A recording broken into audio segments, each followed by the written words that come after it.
Boa noite, galera. Boa noite a todos. Oi, Tamis. Boa noite. Boa noite, Marcos. Scaf, meu amigo. Bem-vindo, cara. Boa noite aqui, Maria, Ida, Inho, Eliseu, Ellen, Mari, Priti, Marigold. Bem-vindos todos. Hoje de volta aí mais uma live, pontualmente às 19h59. Hoje tem um convidado bem bacana, bem bacana, bem bacana. Daqui a pouco vai se juntar com a gente o Fred Duclerc, montanhista, vai falar um pouco, nós vamos falar sobre adversidades em expedições e na vida. Eu tinha fixado o título, mas por alguma razão ele não tinha sido fixado. Agora a Tamis mandou, tá fixado. Boa noite, Sandro. Oi, Carolina, direto do Rio de Janeiro. Ellen de Campo Grande. Muito bem-vindos a todos. Hoje nós vamos falar de montanha.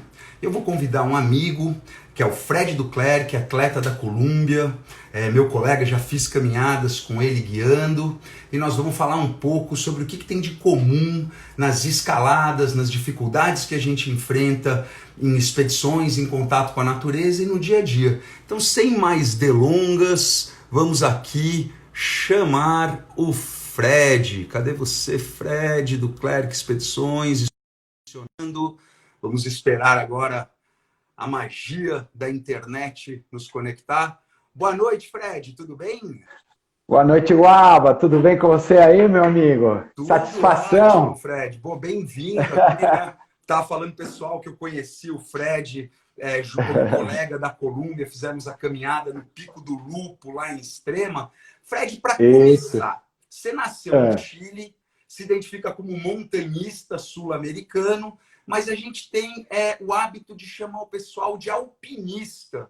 E quando eu tive lá no Argentina, o pessoal não gosta, né, Fredão? Explica pra gente que papo é esse de alpinista.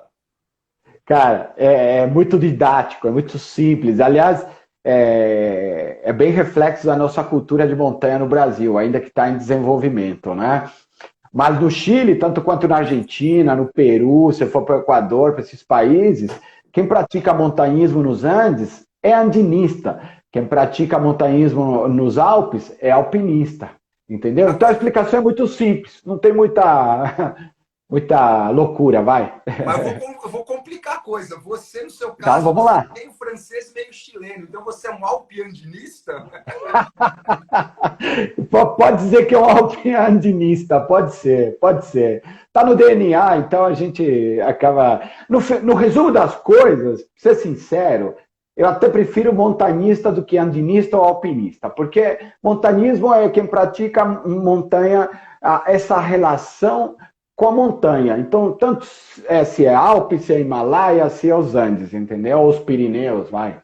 Qualquer montanha. Agora, o Fred, a gente estava conversando, né, um pouquinho antes da live, hoje à tarde estava batendo um papo, e a gente viu quanto as religiões têm de simbolismo nas montanhas, né? Buda, pô, a mais famosa de todos, Moisés subiu o Monte Sinai para receber de Deus os 10 mandamentos. Buda se retirou numa caverna nas montanhas para chegar na iluminação, no estado lá do Nirvana. Eu não entendo nada do islamismo, mas tem aquele papo de Maomé e até a montanha. Afinal, o que tem de tão sagrado nas montanhas? Olha, eu acho que assim é uma pergunta simples, mas profunda, né? Eu vou te falar. Eu tenho o hábito de falar que quando eu vou para a montanha, eu não vou simplesmente para conquistá-la. Ela, na verdade, me conquista, né?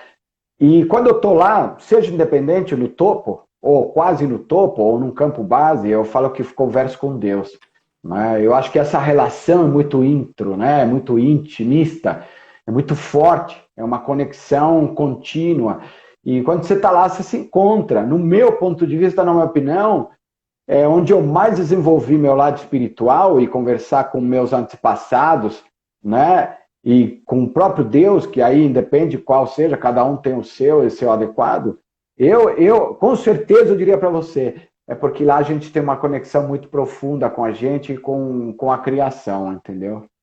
É que é parecido com o que eu vivo no mar, né? Tem até O mar é Esse mágico, ditado que cara. fala que o homem é um bicho estranho porque ele adora um Deus que ele não vê, mas ele destrói a natureza que ele vê sem perceber que a natureza que ele vê é fruto desse Deus que ele não vê. Quer dizer, é a energia da criação. Aliás, entre nossos convidados entrou o grande Branco, piloteiro do Pantanal, o homem que mais tinha Que onça para legal. filmar, um deles.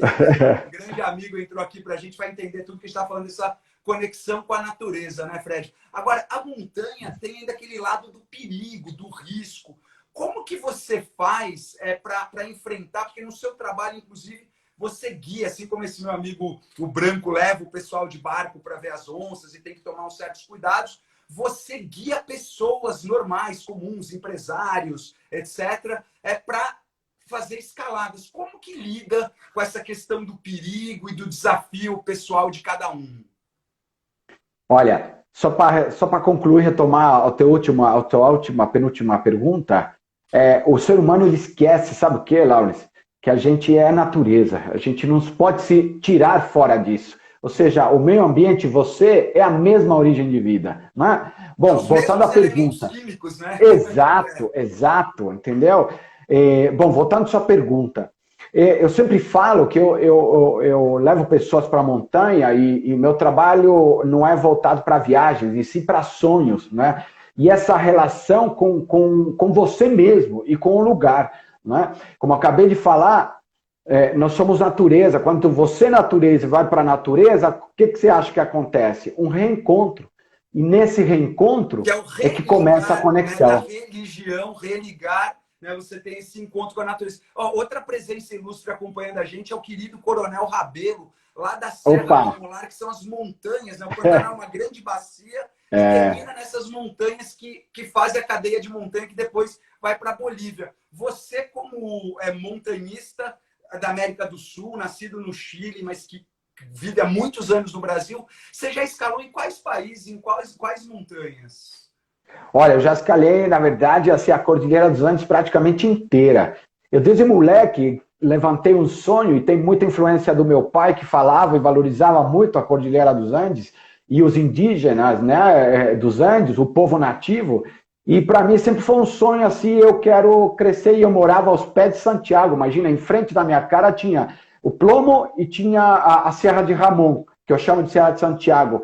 Então, meu sonho sempre foi assim: bom, eu quero escalar, subir ou andar, viajar da ponta de Navarino até a Venezuela. E eu digo para você, já tive de ponta a ponta, no Pico Umbo, na Venezuela e no Bolívar, até na Serra de Lindenmayer, na ilha de Navarino. Ou seja, passei pela Argentina, passei pelo Chile, morei inclusive nesses países, morei na Bolívia, né? Tenho uma paixão e uma relação profunda com o Peru, é meu país espiritual, né? Onde tem os melhores montanhistas, passei pelo Equador e Colômbia, aí foi embora, entendeu? Até a Venezuela. Agora você veio para o Brasil, que é mais plano, né? Uma coisa curiosa também daquela nossa conversa que a gente estava tendo antes da live é que a grande maioria desses países que você citou, Equador, Peru, Bolívia, tem os povos da montanha, né? São povos milenares que são espécies de guardiões daqueles santuários, que Verdade. conhecem do vento, das plantações, dos produtos naturais da montanha, como a quinua, que hoje é a maior moda aqui no Brasil, como superfood. Então você tem aquele povo que está há milhares de anos guardando esse conhecimento. Mas o nosso Brasilzão, além de ter montanhas menores, ele não tem assim um povo, uma tribo indígena, um povo assim da montanha. Tem? Olha, eu vou te dar uma visão muito particular, tá? Uma opinião muito pessoal. Eu, assim, é verdade, eu tenho uma relação muito profunda com o povo andino, o povo nativo, né? É emocionante para mim, a sensação que eu tenho que eu já vivi ali outras encarnações. Mas vou te contar uma história. No Brasil, eu acho que o povo que mais me lembra isso pela cultura, nós não temos realmente montanhas de 3.000, mas nós temos montanha, nosso montanhismo é verde, né? Ele é tropical, mas o pessoal de Minas, aquele pessoal da Serra da Mantiqueira que mora ali, ele tem uma cultura própria, e se você, quando passa por uma casinha que está lá no alto da montanha, e você conversa com esse nativo, você encontra uma relação de sabedoria e de cultura local. Então, eu acho que o povo que mais se assemelha, e eles contam histórias e lendas do lugar, daquele lugar específico. Então, eu diria que o povo que mais se assemelha, eu acho que o próximo disso é o povo mineiro, e principalmente naquela região da Serra da Mantiqueira, sabe? Papagaio, São Lourenço, até, e aí vai até mais para frente, até lá, apesar que a Mantiqueira entra em São Paulo também, mas essa região para mim é muito particular. O pessoal está falando aqui também do povo de Serra Negra. Agora, me diz uma coisa, Fred. Você guia grupos de pessoas comuns, até eu, por exemplo, poderia ir num grupo teu, para escalar montanhas. Dentro do Brasil, quais seriam essas principais montanhas, esses principais destinos onde você guia o pessoal, cara? Olha, eu faço um trabalho de iniciar brasileiros em montanhismo no Brasil e iniciar em alta montanha depois, aí na Cordilheira dos Andes, e começo sempre no Brasil, por que região? Pela região da Mantiqueira, né? Apesar que nós temos a região perto do Paraná, que é excelente também, perto do Pico do Paraná. Aliás, para mim, um dos picos mais bonitos do Brasil. Ali então, eu uso muito... O alpinista Valdemar Niklevich também. Né? Exato, exato.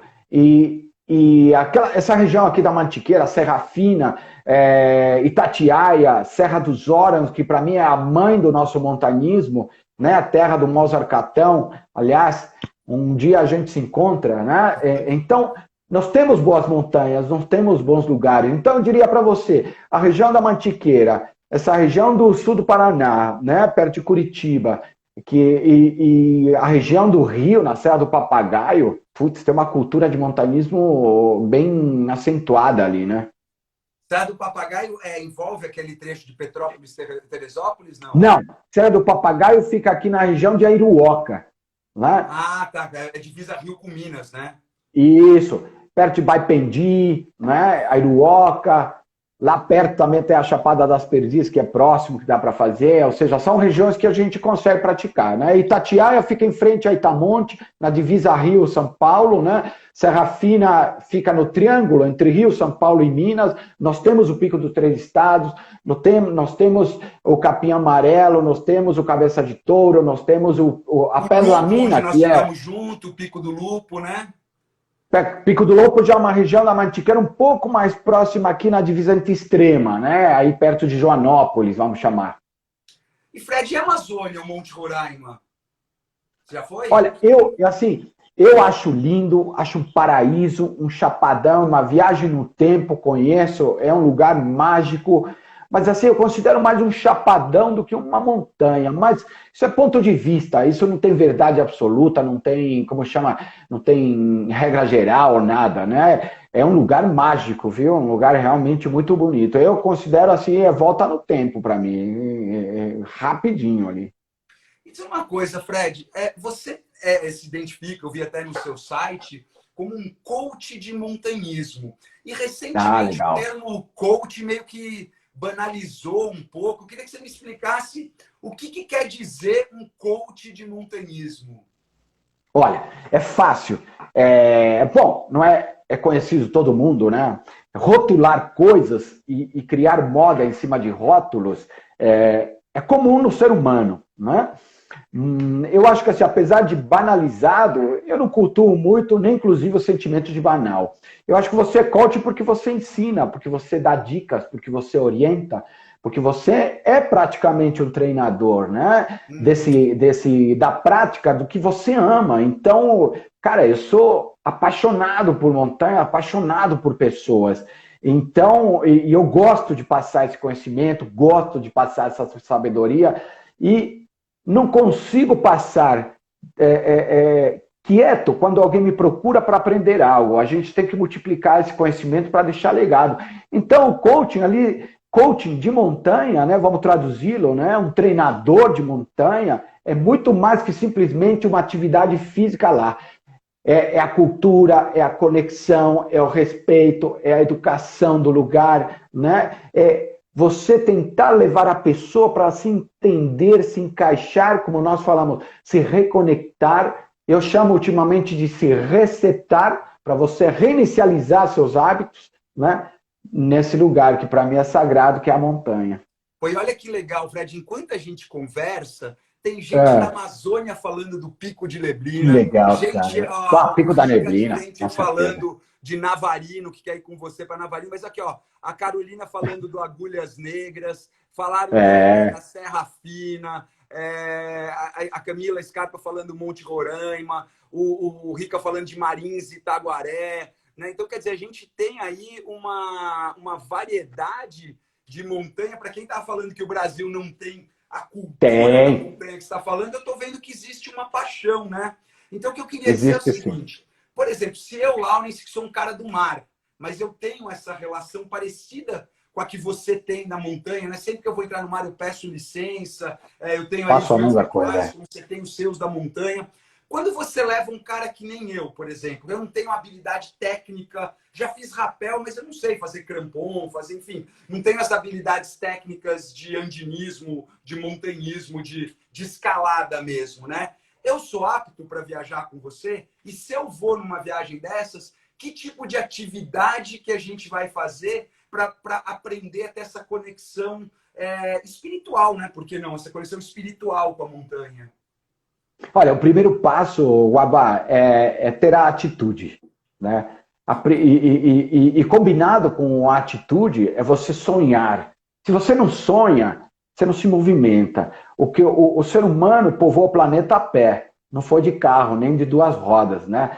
Povoamos o planeta a pé, Wabá. Sabe o que é E isso? De enfrentando ponta a todas as ponta. intempéries, o calor do deserto, o frio do Ártico, a altitude das montanhas, o alagado, né? Impressionante. É Com uma certeza. espécie muito Então, adaptável. Então, a partir do momento que você sonha e tem atitude, e hoje em dia fica muito fácil você procurar um bom profissional. Procurar um bom profissional, a primeira avaliação que você tem que fazer, Aba, é se autoconhecer. Estou realmente em boas condições para praticar esse esporte? Né? É aquilo que eu chamo de autoconhecimento. Se você se conhece e entende que sim, ótimo. Você não precisa saber tudo. Por quê? Um profissional, como no meu caso, ele te empresta o conhecimento técnico, onde você vai aprender, né? Mas você tem um bom preparo físico, tem um bom condicionamento mental, né? Essa união, dificilmente você não vai para frente, você dificilmente não evolui. Mas, ô Então, eu Fred, diria para por você, exemplo, adaptando aqui para a atividade que eu tenho familiaridade, que é o mergulho, a gente fala assim: qualquer um pode praticar o mergulho.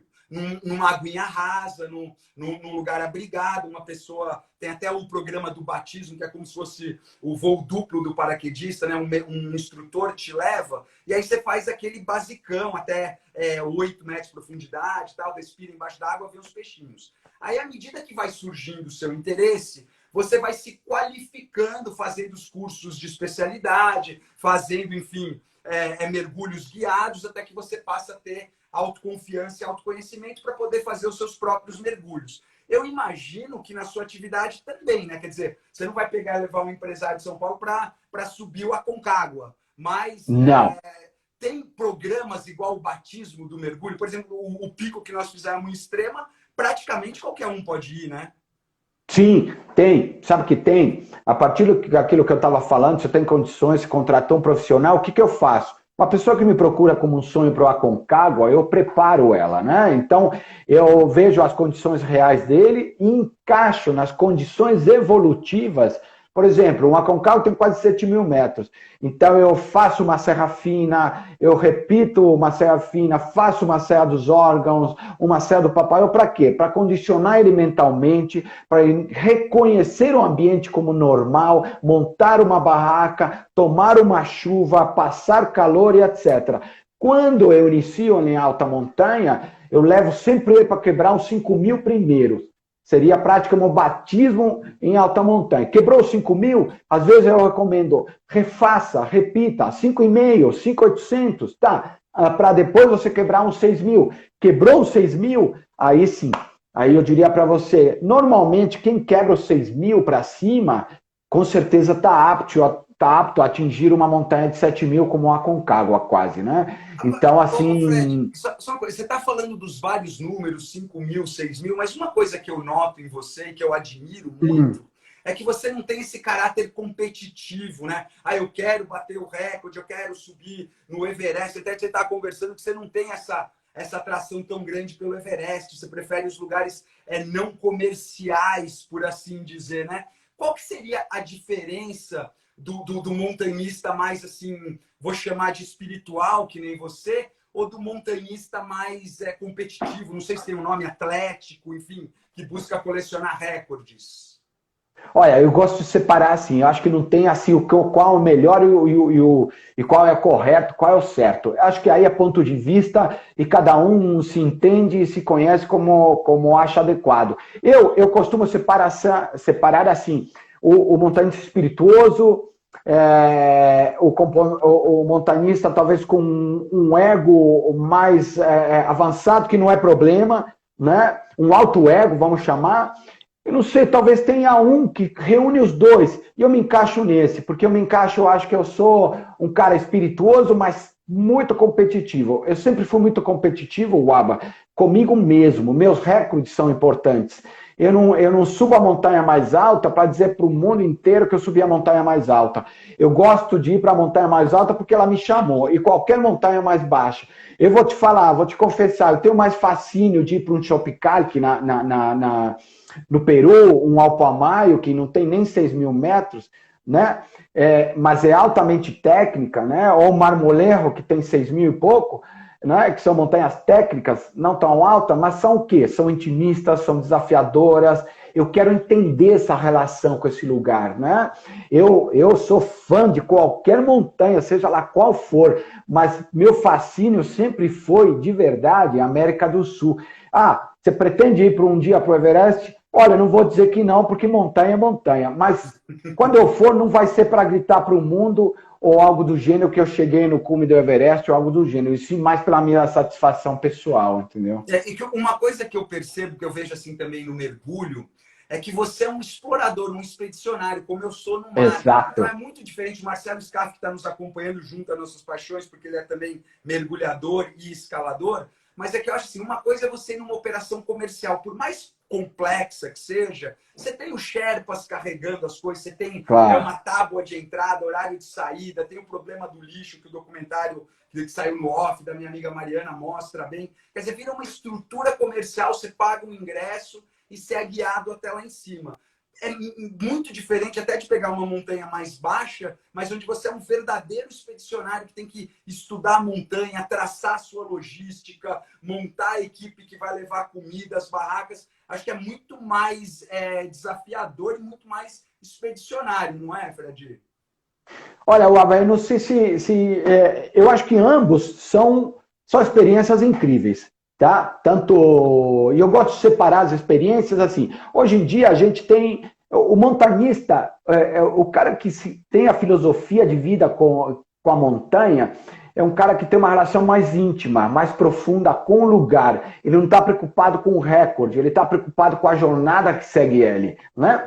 Hoje em dia a gente tem a Concagua, tem Everest, que você vê várias pessoas que nunca fizeram várias montanhas, porque não são montanhistas, eu as considero como aventureiros, que não tem nada que eu não qualifico como pior, tá? Simplesmente são características. O montanhista não, ele tem uma relação mais íntima, mais profunda com o lugar, ele cultua estar lá, ele cultua olhar aquele lugar, ele cultua ter uma relação íntimo com ele e com a criação, né? O aventureiro, o cara que vai hoje para um Aconcagua, que paga uma estrutura ou algo do gênero, ele consegue, por exemplo, os Sete Cumes, ou um topo da América, topo sei lá, do mundo, algo do gênero, ele busca, acho que mais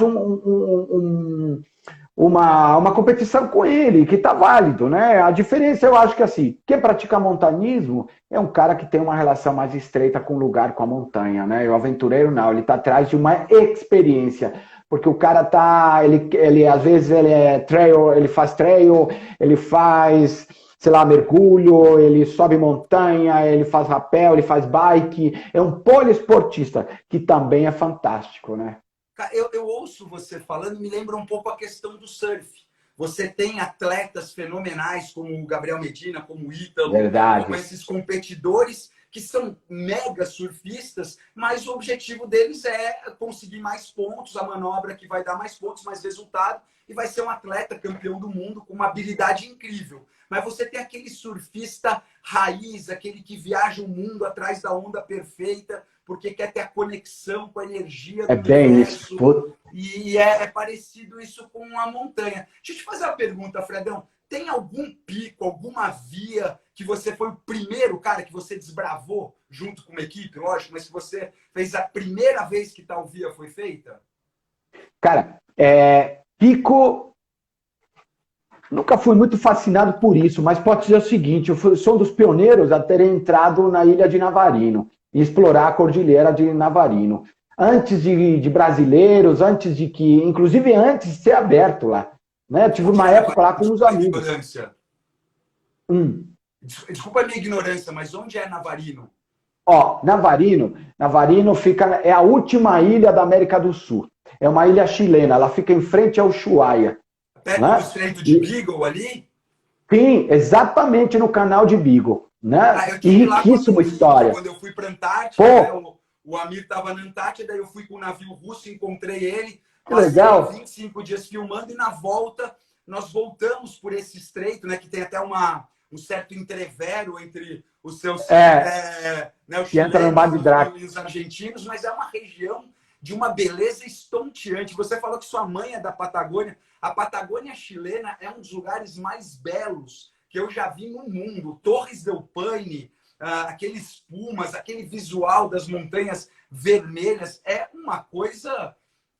não tem palavras para dizer, né? Como é que é o teu país. Eu sou apaixonado. Ó, Patagônia, a gente fala que Patagônia é terra de pioneiros, né? Só para concluir Navarino, Navarino é um lugar assim, Darwin passou por lá. Darwin passou por lá quando tinha 20 anos, com o capitão Fitzroy, né? Ou seja, e depois ele voltou. Ou seja, é histórico, né?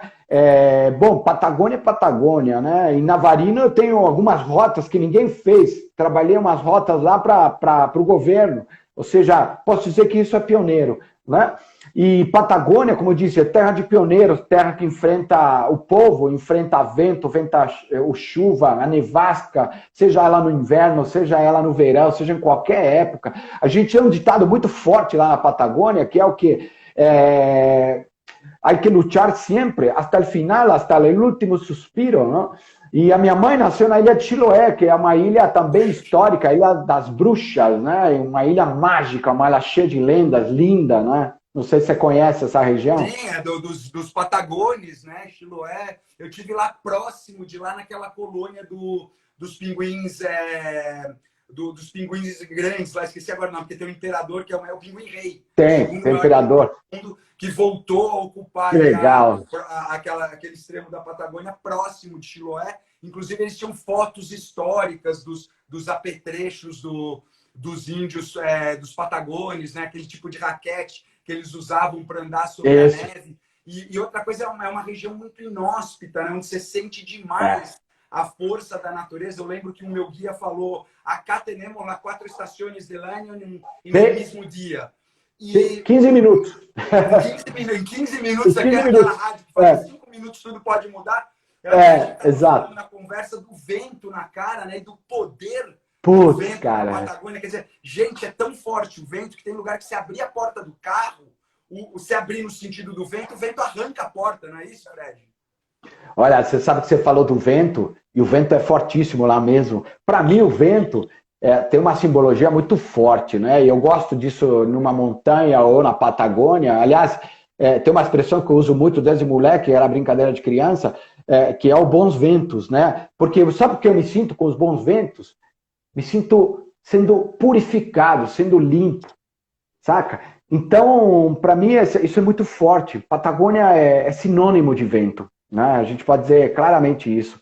Impossível você ir lá e não sentir o vento. Quem não gosta de vento, pessoal, não vá para lá. Bons ventos te levem, né? No mar, né? Com certeza. Ô, Fred, olha só. Eu tenho algumas perguntas, pessoal. Já vou fazer as perguntas de vocês, tá? A Ellen está perguntando. Mas antes das perguntas do pessoal, só pegando um link, a gente falou da força do vento, da força dos elementos da natureza, que quando você está lá na montanha, você vê como você é pequenininho frente a todo esse poder. Só que agora, o inesperado do inesperado fez a porcaria de um vírus muito menor do que a gente, minúsculo, dar uma porrada no nosso ego e mostrar que a gente é menor ainda. E esse vírus minúsculo, invisível, nos botou de castigo dentro de casa. O tema da nossa live é essas adversidades em expedições e na vida. Antes de eu ir continuar com a pergunta do pessoal, eu queria saber como você, que é um cara que está acostumado a estar com o céu aberto e horizonte, está lidando com essa questão da pandemia e o que você traz de aprendizado das dificuldades do andinismo, do montanhismo, para enfrentar essa situação que todos nós agora somos obrigados a enfrentar. Olha, eu digo para você, eu terminei a minha temporada de fim de ano, normalmente termino em março, né? E tinha acabado de voltar de uma temporada fantástica, com cume no Vulcão São José, com clientes de Navarino e outras montanhas. Cheguei, fui para uma jornada de montanismo no Rio, né? Sensacional também. Voltei e aquele baque, né? Tudo fechado. Primeiro momento para mim, eu confesso que pegou. Mas como no montanismo a gente pratica uma coisa que é protocolo, pelo menos comigo, e eu multiplico isso, a primeira coisa quando você enfrenta uma situação inesperada, que você faz? Você reconhece a situação. Você olha, observa, reconhece, assimila para você essa situação. Então, eu levei mais ou menos um mês fazendo esse processo. Até me convidavam para fazer lives, mas não me achavam em condições de fazê-las. E a partir do momento que eu me senti, bom, já entendi inclusive qual é a minha missão agora na pandemia, né? É multiplicar um pouco de sabedoria, é multiplicar um pouco de conhecimento, é multiplicar positivismo, é conversar com meus amigos, conversar com clientes que viajam comigo, como eles estão, né? E o grande aprendizado, um dos grandes aprendizados que eu pratiquei, eu acho que foi o quê? É praticar a amizade. E a principal amizade, Uala, é com você mesmo, né? Se gostar mais, se conhecer mais. Não que você não se goste, mas se gostar, inclusive, nessa condição. E aí você pratica o quê? Eu tenho praticado muito tolerância, né? Eu gosto muito de falar, cara. Uma mistura italiana aí, imagina, espanhol, etc. E Francês, tenho tentado ouvir mais, que cara. mora no Brasil, falar não é problema, né? Não, e tenho tentado ouvir mais, cara, e falar menos. E é um exercício contínuo. Tenho ouvido mais um pouco a minha filha, meus filhos, de alguma maneira. Tenho tentado aplicar um outro olhar para a família, para os amigos, para o mundo. Outro dia eu acordei e comecei a ouvir música clássica. Você sabe há quantos anos eu não ouvia música clássica? Sei lá, eu nem lembrava mais.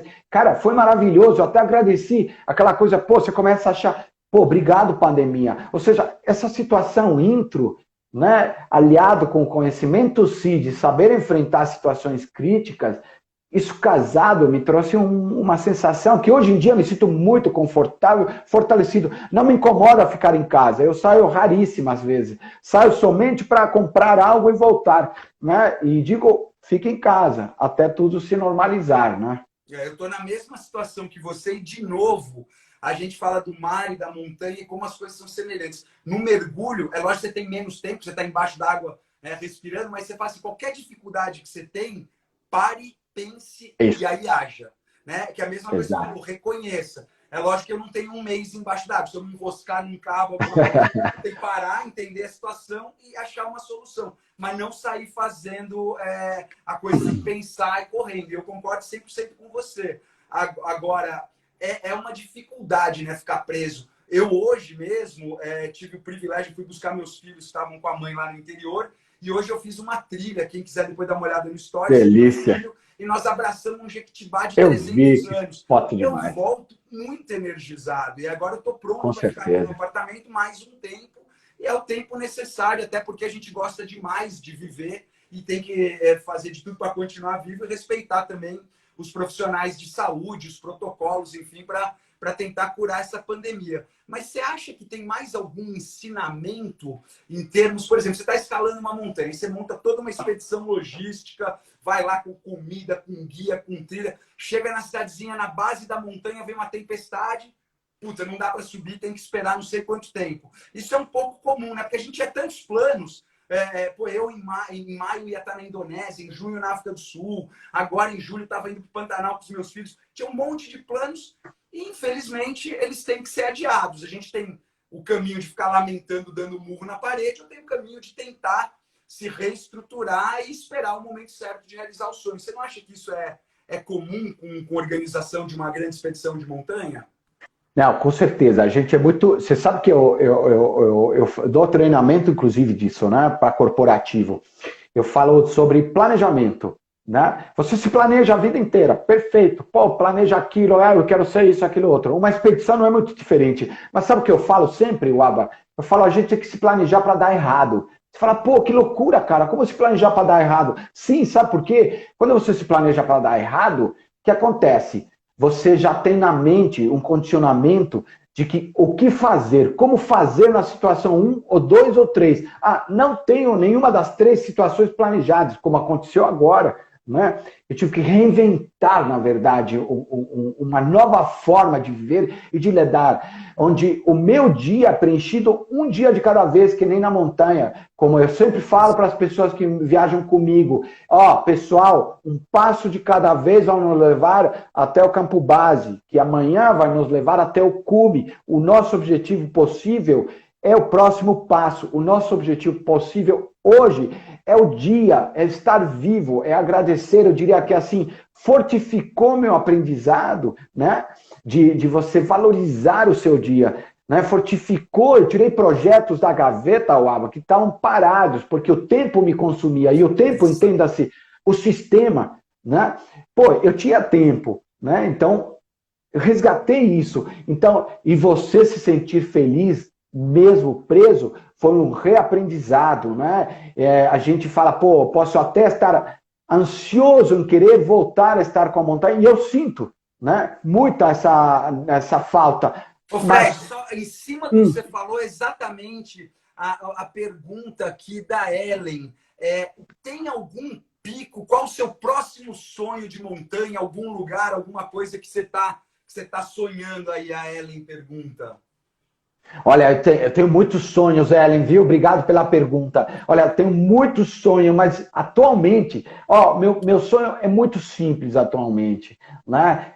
Sair disso e ter a possibilidade de voltar para uma Pedra da Mina, para um Pico do Papagaio, né? Porque eu sei que eu consigo subir muitas montanhas aqui da América do Sul, mas eu quero aquele que está mais próximo agora. Eu quero ter a possibilidade... Transtorno, entrar num avião, um aeroporto... visto, né? Eu também estava com essa mesma coisa. Eu estava falando com os amigos, olha, agora o próximo passo, tudo bem que eu ia para a Indonésia, ia para Oceania, ia para a África do Sul, ia para Bahamas, mas não interessa. Agora eu vou para Ilhabela, vou para... Por exemplo, hoje, a trilha que eu fiz hoje para abraçar esse jatobá na Mata Atlântica, é tão prazeroso você poder fazer uma pequena coisa, só de estar ao ar livre, sentindo o vento, que nem você falou, né? É muito bom isso. Mas só para concluir, Ellen, olha, além disso, sim, eu tinha um grande projeto que era para esse ano, e eu exatamente agora estaria me preparando para isso, que era subir o Chopicalque e o Alpamayo no Peru, na Cordilheira Blanca. Né? Onde são montanhas, o as duas, Chopicalque, né, e Alpamayo. São duas montanhas lendárias, né, do andinismo aqui na América do Sul. Quem é montanhista sabe do que eu estou falando. O Alpamayo é conhecida como a montanha mais bonita do planeta. Né? Você não conhece ainda? Não, eu conheço. Já estive lá, mas você chegar lá novamente, e já faz muito tempo, seria um reencontro mágico que está programado agora, inclusive para aniversário, mas faz parte da vida. Na vida, a primeira lição que a gente aprende, né, que é ganhar e perder. E saber perder, não é derrota. Saber perder, na verdade, é voltar novamente melhor. Né? E ver o que você aprende com essa derrota para poder, né, ganhar lá na frente de novo depois. Né? Que bacana. E outra, eu estava falando com meu filho hoje até isso. Falei, pô, a gente que tem o privilégio de comer 3 refeições por dia. Cara, e privilégio. O que come, a gente não tem direito, está com saúde, com certeza. A gente não tem direito de reclamar, né? São 55 mil famílias perderam seus entes. Eu sei, cara. Olha, gente precisa, aliás, mandar nossas orações, nossos sentimentos para que quem esteja doente, convalescente, Com se certeza, cara. recupere. E para quem perdeu o ente querido, a gente tem que se solidarizar e parar de reclamar, né? Porque tem tanta gente reclamando, e de repente a gente é privilegiado nesse momento, né? Para que tem mais Cara, não dá para reclamar. uma Não dá para pergunta. reclamar. Olha, é uma pergunta bem interessante. Estar na montanha é estar mais perto de Deus?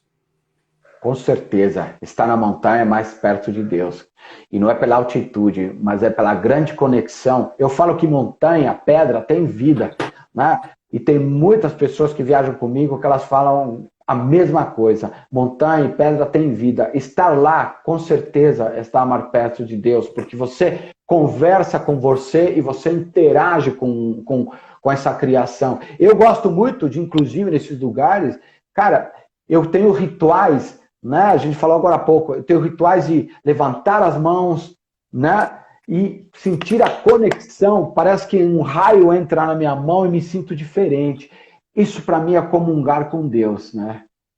Cara, que legal. Você sabe que eu tava vendo o pessoal aí mais esotérico, mais espiritualizado até do que eu, que tem tantas linhas que a gente acaba alguma... E o pessoal tá falando das criaturas vivas, falava do reino dos vegetais, reino dos animais e do reino dos minerais, dizendo exatamente com o que você falou certeza. agora, que as pedras têm vida. Você sabe que nos Andes, no Peru, a gente usa muito essa frase, e eu falo para todo mundo que viaja comigo, quem me conhece sabe disso. Eu falo, galera, água é vida, por isso que a gente tem que cuidar, porque a água que está aqui vai para alguém, e se você bebe, preenche os minerais que a gente não tem no dia a dia na cidade, né? Porque uma água que desce uma geleira e desce a rocha, quando ela chega para você com teu squeeze ou algo do gênero para beber, ela está rica em minerais. Né? Então, com certeza, ela tem vida. Você sabe que fizeram um teste? Né? Uma água que sofreu imponência de vibração, de pensamento, de reza, né? Ela ficou mais forte, ficou mais, como que eu vou dizer? Ela tinha nutrientes e uma purificação melhor do que uma água que não se fez nada. Eu não sei se você está falando do mesmo trabalho, mas eu vi um trabalho de um japonês que fotografava as moléculas de água. E aí ele pegava a água, botava uma musiquinha bonita, uma oração de monge e tal, e fazia uma foto com o microscópio das moléculas. E a outra, ele deixava do noticiário de televisão com desgraça, notícia, e aí na hora de fotografar as moléculas, elas eram mais harmônicas, né? Mais simétricas, as da água abençoada. Vai ter uma pergunta bem legal aqui, Fred. Vamos lá. Você está perguntando qual a pior adversidade, qual o pior perrengue que você já passou com o montanhismo? Pô, me perguntaram isso outro dia, mas eu acho que a grande lição que eu carrego, eu tenho vários perrengues, tá? Waba, mas eu vou te falar, é você ter vivido com a morte de um ser querido, de um amigo na montanha, foi uma grande lição. Eu já tive essa lição antes com o irmão, mas não foi na montanha, mas você estar lá e presenciar isso, e você entender que até a morte é vida, é transformação e faz parte da vida, para mim, eu não chamaria de perrengue, eu chamaria de grande aprendizado. Né? Mas foi eu já tive muito. Rompeu um cabo? O que aconteceu? Sim, foi o quê? Foi uma avalanche, cara. Foi uma avalanche no Peru, na região de Alzangate. Né? E aí morreu o cliente e morreu meu amigo, um montanhista maravilhoso. Né? Mas a esposa sobreviveu e, bom, e aí o aprendizado. E aí vem, aí posso chamar perrengue. Eu tinha uma expedição cavalada na sequência, Waba. Imagina isso ter acontecido há menos de 30 dias e ter uma expedição. Meus clientes chegaram, né? Eu tive que fazer todo o trabalho mental de anos de experiência de montanismo para poder fazer a expedição, subir a expedição, sorrir na expedição, passar positivismo, adquirir positivismo. Não, em outro lugar. Aí já foi no Chile, né? E ter o sucesso da expedição. Então foi uma experiência assim que foi um perrengue, não foi fácil, mas a volta foi grandiosa. A volta e a graça de poder ter superado isso né? É aquela coisa que a gente falou agora, obrigado, obrigado hoje, obrigado amanhã, obrigado ontem e obrigado pelo futuro, entendeu? Ô Fred, desculpa eu tocar num tema que deve ser uma ferida grande, né? Mas como que você escapou? Cara, eu escapei porque eu estava numa distância de 50, tô entre 50 e 80 metros, tava paralelo, sabe, descendo. Cara, e do lado aqui desceu e, putz, Quer foi dizer, se nada por acaso você agradável. estivesse em um lugar trocado, não foi falha de planejamento, não Não, foi não, não foi falha de prepotência, nada. não foi Sabe o que arrogância, foi? Olha, montanismo, eu vou te falar uma coisa, Uaba, quem não gosta de risco, não suba a montanha, porque montanha tem risco calculado. Eu falo para todo cliente que me procura, olha, se você não gosta de risco, não vá para a montanha. Tudo calculado. Agora, uma vez uma jornalista me perguntou, você não tem medo de morrer? Olha, eu não tenho medo de morrer. Eu tenho medo de morrer na cidade, atropelado ou assaltado, como já quase aconteceu, né? Mas na montanha não, eu diria que eu morreria. E para mim a relação morte, na verdade, nunca foi morte, nunca foi fim. Eu tenho na minha mente que morte é a continuação, é a passagem. E criei meus filhos menores e tento criá-los assim, né? Porque eu aprendi isso da vida, aprendi isso de uma maneira que conseguiu me dar uma continuidade. Ou seja, eu não vivo preocupado em que amanhã não vou estar aqui. Eu diria, eu sou tão grato, cara, que eu falo para você, eu vivi mais sonhos do que sonhei, Guaba. Então eu estou satisfeito. Isso não impede de eu continuar sonhando, de querer mais. Eu amo a vida, sou apaixonado pela vida, né? E sou apaixonado por pessoas. Então essa relação para mim é importante, né? o povo nagual do México, do deserto, né? Eles falam muito que o guerreiro nagual tem que ter a morte como companheira, que é uma Com forma de se certeza. lembrar de vivenciar cada momento do seu agora para ter essa intensidade da vida, né?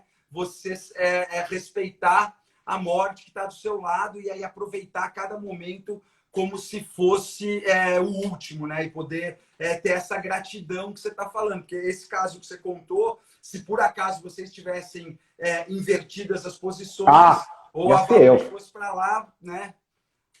Você sabe que a minha mãe e até minha família, eu já deixei claro essa condição de que um dia pode acontecer, pode, e que se acontecer, tudo bem, não tem problema.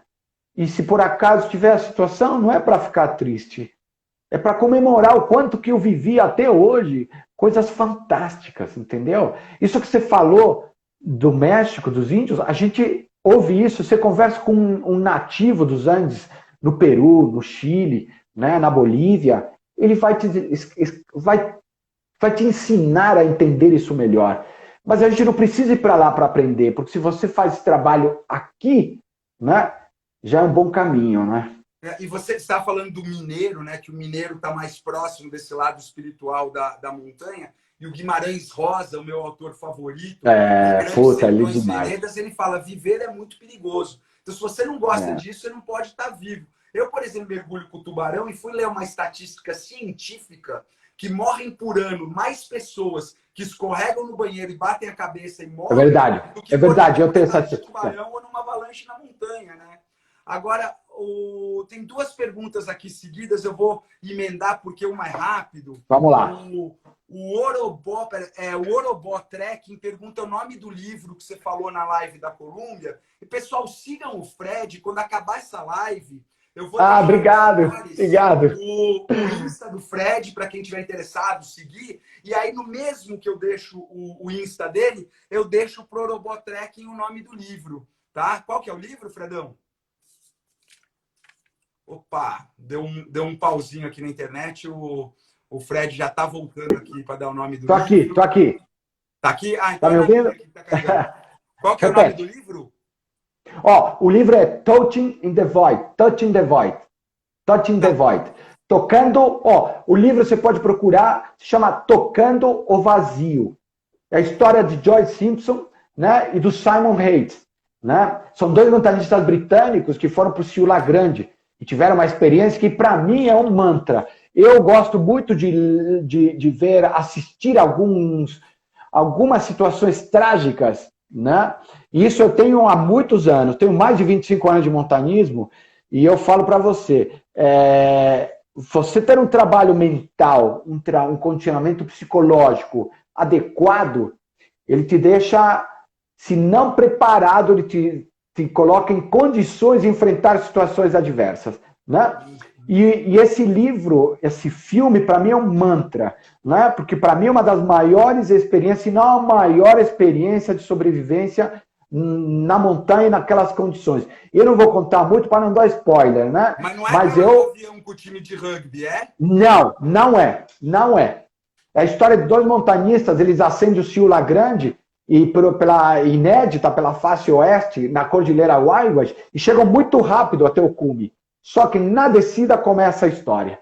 Né? Eu conto, inclusive... Você, assim que a gente acabar essa live, você me passa direitinho o título e os autores, e eu coloco no story junto com o seu Insta, para quem quiser fazer mais perguntas, para quem for te seguir, e daí já coloco para o Orobó Trekking o nome do livro certinho. Legal. Agora, o Guto está fazendo uma pergunta bem polêmica. Eu não desacredito nem acredito em nada. Eu não tenho a arrogância e a prepotência de não acreditar, porque eu acho que o universo é grande demais. Mas ele pergunta de encontros com OVNIs na montanha. De novo, eu não duvido, mas eu nunca vi, nunca tive nenhuma experiência com objetos voadores não identificados. Você já teve alguma, Fred? Quem pergunta? O Guto. O Guto pergunta de OVNIs na montanha. Olha, eu já tive sim. Eu até essa experiência, eu também, que nem você, nem acredito nem desacredito. Mas por 2 vezes na mesma montanha e uma terceira em outra montanha, em lugares diferentes. Eu estava no Marmolejo, eu lembro da primeira vez, e eu estava com um grupo, estava acampando num glaciar, estava em torno de uns 4.000 metros, mais ou menos, ainda, porque a gente estava na progressão para atingir uma base, para depois o cume. E no glaciar, ao longe, eu comecei a ver uma luz esquisita, né? Eu falei, pô, como tem rota de avião, só que eu conheço as rotas de avião ali. E ela estava vindo numa direção diferente. Eu comecei a olhar e ela crescia. Só que, de repente, do nada, esse ponto de luz virou 3 pontos. E assim, ó, 3 pontos. E o pior, depois, esses pontos se movimentavam. Cara, de repente... Aí, quando começou isso, eu chamei os clientes, não vou citar os nomes aqui para não polemizar. Eu chamei eles, inclusive eu conto isso no meu livro. Chamei eles, né? Eu falei, vocês estão vendo o que eu estou vendo? É um avião? Todo mundo ficou assim, ó. O que é aquilo, cara? E mudava de cor, alguma coisa assim? Não, mudava de cor, e eu vi uma segunda vez no mesmo lugar, um pouco diferente, mas também assim. E aí eu fui atrás, porque o que me chamou a atenção? Essa característica triangular. Né? Uhum. E eu fui pesquisar isso depois. E cara, eu encontrei relatos que mostram exatamente a mesma sensação que eu vi, né? E que outras pessoas testemunharam comigo, né? Então, assim, eu tenho certeza que tem vida, né? Se a gente tem aqui, talvez ela não seja igual a gente, né? Mas com certeza tem. Agora, não tive um contato imediato assim que eu diga, pô, mas a partir desse momento... É quase que uma questão matemática, né? O universo é tão grande que seria improvável matematicamente que o único local que tem a vida é a Terra. Mas, de novo, eu nunca tive aí nenhum contato. Cara, mas foi uma experiência incrível. Tem agência de viagem que leva turista para ver UFO nas montanhas do Peru. No Peru. Sim, tem. No Peru eu nunca vi. O único lugar que eu vi essas 3 experiências foram no Chile. E eu soube de outras pessoas na região do Cajón del Maipo que eu não fui o único a ver. Então, não sei te dizer, não sei te explicar. Não desacredito, né? Mas acredito. A partir dessa experiência, eu acredito em OVNI, sim. Uhum. Agora o Guto, de novo, mesmo que perguntou de OVNI, pergunta se eu já ouvi alguma história de OVNI embaixo d'água, mas ele acabou de me lembrar uma outra coisa. Olha, Guto, eu nunca ouvi falar, eu sou uma pessoa bem espiritualizada, acredito em um monte de coisas, um monte de energias, espíritos, acredito que devem existir coisas além da nossa dimensão, mas não eu nunca vi OVNI embaixo da água. Mas o que eu queria compartilhar com o Fred e com o Marcelo Scaff, não sei se ele ainda está aqui nos acompanhando, é que eu já vi montanhas no fundo do mar. Inclusive, mergulhamos na cadeia Vitória Trindade, que é uma cordilheira de montanhas subaquáticas que sai na frente da cidade de Vitória, no Espírito Santo, em direção à Ilha da Trindade. E o nosso ponto de mergulho mais famoso do Brasil, a Ilha de Fernando de Noronha, nada mais é do que o topo de uma montanha submarina que vem lá dos 2.000 ou 3.000, agora não lembro de cabeça, não sei quantos mil metros de profundidade, e vai subindo essa montanha e tem aí os seus 100 e poucos metros, que é o ponto mais alto, que é o Morro do Pico. Você sabia disso, Fred, que o fundo do mar é cheio de montanhas? Tem, sim. Eu vou te falar, eu vou te confessar uma coisa. Eu sou apaixonado pelo mar. Para mim, o mar é a montanha ao contrário, entendeu? Então, é um universo mágico, tanto quanto a montanha, é um universo especial, é um universo de conexão, é um universo harmonioso, um universo de sintonia, um universo de descobertas, né? Então, assim, eu digo sempre de grandes expedições, volto com uma vontade para o mar, ficar sentado, tomar um banho de mar, cara. Eu tenho, sim, eu sou fascinado por documentários, e aliás, o que eu mais tenho visto nesse período intro, né, de isolamento, são documentários. Tá aí Que legal que tem bom... tanto acessível, né? Aliás, aproveitando essa dica, Fredão, porque a gente tem só mais 5 minutos e o Insta corta a live quando dá 1 hora, mas aproveitando essa dica, sempre nas minhas lives, eu tenho dado dicas de documentários, inclusive os de animais e os de mar, que são os que eu faço, o Noite na Terra, enfim, uma série de documentários que eu recomendei para o pessoal assistir. A gente tem aqui mais uns últimos minutinhos. O que você recomenda de doc que esteja acessível, Netflix, Amazon, enfim, documentários sobre montanha que eu mesmo vou ver com meu filho esse fim de semana? Olha, eu tenho visto vários documentários, né? Eu gosto muito do... Olha, eu assisti um que me marcou demais, inclusive não é de montanha, mas foi feita pela... Não sei se é Discovery, acho que é On the Rock, com o Will Smith, ele está apresentando. Rock, não é? Uma rocha isso, sobre o planeta exato. Terra, gente, o que é aquilo? E eu sou fissurado por universo, pelo cosmos. Para mim é um negócio que me fascina. E olha, ouvir os depoimentos desses astronautas nesse documentário, eu me identifiquei. Né? Tem um que fala que teve na Apollo 11, né? Que ele comenta que é citado nesse documentário de que ele teve, pela primeira vez na vida, quando esteve em órbita, fora da nave, ele se sentiu só que esse só dele era só com ele. Ou seja, não é que ele estava só de solidão, era ele e ele. E a partir desse ponto, ele mudou a forma de ver o mundo, a esfera de se comunicar, a esfera de lidar com as coisas, porque ele já não era o mesmo cara. E eu digo para vocês, eu me identifiquei nisso porque eu me sinto assim. Eu, às vezes, quando chego em certos lugares e eu volto conectado. E, cara, tudo que eu olho ao meu redor, para mim é estranho. Eu fui do mundo corporativo, eu chegava para a reunião de segunda-feira, eu fui diretor de marketing. Cara, todo mundo lá no estresse, no pico e tal, e eu não, cara. Eu estava conectado, sereno, porque o mundo para mim já era diferente. Controla o estresse. Fred, entrou essa Tem um documentário que eu... Nós temos 1 minuto e meio apenas. Tá. Vamos embora. Queria dizer que foi um prazer, o bate-papo fluiu, nem parece que passou 1 hora, nós estamos conversando aqui há 20 minutos.